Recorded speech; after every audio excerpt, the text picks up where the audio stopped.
now we're picking up, this is our second video for the weekend of November 5th and 6th with the Civil War. We're now looking at the wartime advantages of both North and South. So, militarily, the South has it the best at first, at least. The South only has to fight a defensive war. They live here, they have to protect their land. There's no reason for them to have to go in and invade the North, because if they do that, they run the risk of losing men and resources. So all the South has to do is defend their home country, and that gives them a leg up because just like the Revolutionary War, they live here. So they know all the back roads and all the different routes they can take to better defend their homeland. While the North has to conquer all this territory and protect all these water boundaries. So the North has a giant landmass to conquer, and they have to try to blockade all these ports along their coastline. The South had to move supplies and troops shorter distances as well. Obviously, with the South fighting at home, they only have to move supplies a little bit of ways down railroads or down waterways and so forth. So that's an advantage where the North has to bring it down into the South, which takes longer. The South had long, difficult coastline to blockade, which is going to be a big thing for the Navy to do, which is going to be hard for the Navy to do. Also, the South has a higher morale. The South has something to fight for. They're fighting for their independence, their freedom, their way of life, their homeland. All these things give them higher morale. The North, they come and fight people who don't want to come back and be Americans. So it's the North doesn't start off with as high as morale because they're fighting to keep a country together with a lot of people who don't want to be here. So it's kind of hard to get out of your bed in the morning and go fight that fight because why do I want to bring all these people back if they don't want to be part of our country? Whereas the South, they're fighting for, their homeland, their beliefs, their ideology, all these different things. So their morale is higher. And they seem to have the better military leadership experience. Some of the best leaders, some of the best generals go down to the South, like Robert E. Lee, who probably would have been one of the commanders of the Union Army, will not take arms against his home state of Virginia. So Robert E. Lee decides to stay with the South, and so does many other generals. And so some of the best leadership goes to the South, and that's one of the reasons why the South wins a lot of early battles, because the North has a lot of inept leaders who are not as effective as winning as some of the Southern generals are going to be. I will point out this time that LSU, which wasn't called LSU at the time, had just been formed in 1860. It was a Louisiana military college. The general who was in charge of that military college that later becomes LSU was William Tecumseh Sherman. Sherman was a die-hard Unionist, and so whenever the South seceded and Louisiana seceded, he left and joined the Union, and he eventually comes, and becomes this hated person in the South because he does all this destruction down South. But that's one of the reasons why you don't see a William Tecumseh Sherman building at LSU, because he was not well liked after the war. So the North has a lot of positives for their side too. The North has 22, this is still military advantages. The North has 22 million people in their population, whereas the South has only 5.5 million white males. So that's a big problem there too. So the South only has 5.5 million whites, whereas the North has a population of 22 million. So the numbers work greatly to the North's advantage. The North can keep sending wave after wave, whereas the South can't replace the people they lose in the war.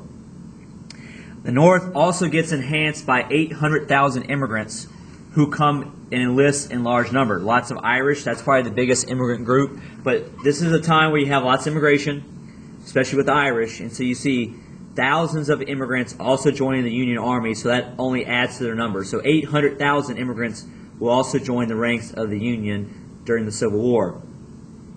And then a couple years later, after emancipation happens, you're going to see another 180,000 African Americans join the war too. And those units will be very important as well. So you have 22 million population, you have immigrants coming in, added to the Army, and you also have eventually African Americans allowed to fight after a couple years of the war, which brings an additional 180,000 African Americans to go fight. What was also great for the North is that most of the Navy stayed loyal. So most of the ships the Navy had stayed with the North. And so that enabled them to blockade a lot of these coastline. Although it was still very big and difficult to do so, most of the Navy stayed loyal and were able to defend most of the coastline as a result. And so it helped the North control the seas and the rivers going into the South. All right, economic advantages. This was definitely the North's category. The North had great strength with their economy. It was more controlled. It had a central banking system and capital. Remember, this is a federal government, whereas the South develops a pro-state Confederate government, so it's a lot harder to coordinate your economy if you have to rely on governors to fund your economy and stuff. So having a central banking system, having a central currency during the war is going to give the North a great advantage because they can help pay for the war and help to raise money and funds and supplies a lot easier than the South ever can. Before the war broke out, 85% of United States manufacturing was up north. So 85% of manufactured goods came from northern states.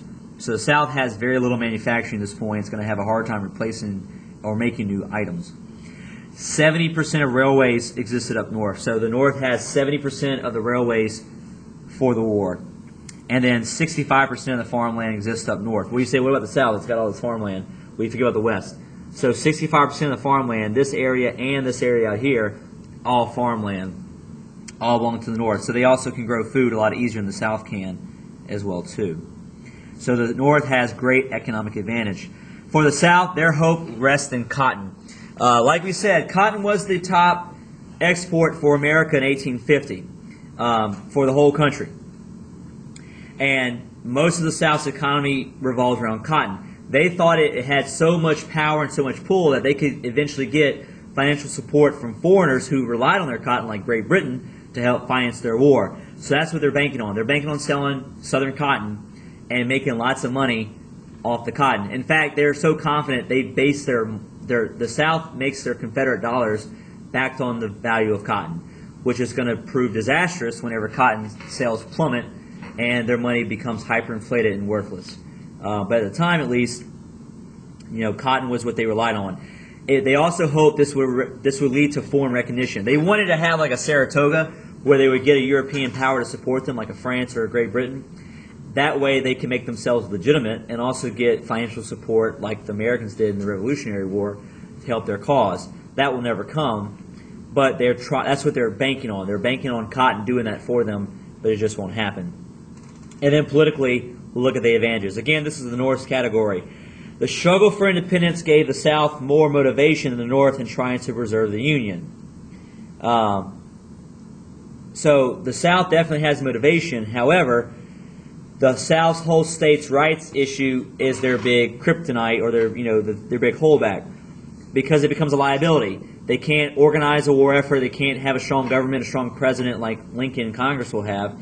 So Jefferson Davis and his Congress and his leadership are held, not powerless, but very weak, because you basically have to wait on the states to make a decision and allow governors to make decisions on your behalf about funding this or funding that for the war effort. So it proves very disastrous in terms of trying to get anything going. So to win the war, the South needed a strong centralized government, and they didn't even create that when they first started. The North had experience. They had a political party system with Republicans and Democrats. They had an established Congress. They have a president who's willing to take the necessary steps. So politically, the North has a great advantage over the South. The South hoped the North would turn on Lincoln and the Republicans and would eventually cease the war. So the South doesn't necessarily want to win the war as much as they want the North to basically stop wanting to fight the war. The South needs to win enough battles to where the North gets tired of the war and doesn't like Lincoln and doesn't like Congress's moves and basically all call to stop the war. And so the two countries go back to just being left alone. That's their hope. Their goal is to make everyone upset with Lincoln and his actions, and have the South just be left alone and the war stop that way. All right, and the final part of the slide is the creation of the Confederate States of America. You can see the Confederate government building here in Richmond back in the 1860s. So the Confederate Constitution, as we said before, was modeled after the U.S. Constitution. It looks almost exactly the same, but there's a few changes. For one, the president can only be elected to one term for 6 years. So does the vice president.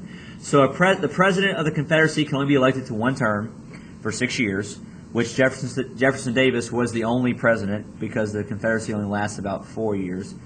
So Jefferson Davis never has to run again or whatever, and no one comes behind him. The president also gets the power of what's called a line item veto. This is something that governors have, but the president today doesn't have. If the president today, or even then, wanted to veto something, he has to veto the entire bill. So he has to say no to everything.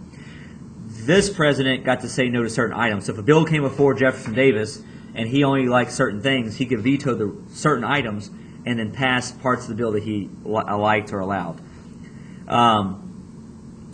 The Confederate Constitution also denied the Confederate Congress power to levy a protective tariff, as we said. So the Confederate Congress cannot create a protective tariff. And it cannot approve funds for internal improvements. Two big things that the South did not like the North was trying to do throughout the past 40 years or so. So the Confederate Congress cannot pass a tariff or pass funds for internal improvements. So basically it's up to the states to fix their own roads, make their own roads, not the national government. Surprisingly, the Constitution also prohibits the foreign slave trade. So the South does not allow to reopen the foreign slave trade. So you can still trade slaves in the South, but you can't open up to Africa and other areas again. As the war goes on, President Davis will try to increase executive powers during the war because he needs it to be able to fight the war more effectively. But he just won't get it. The governors of the states resist any kind of centralizing effect, and they just won't let him do it.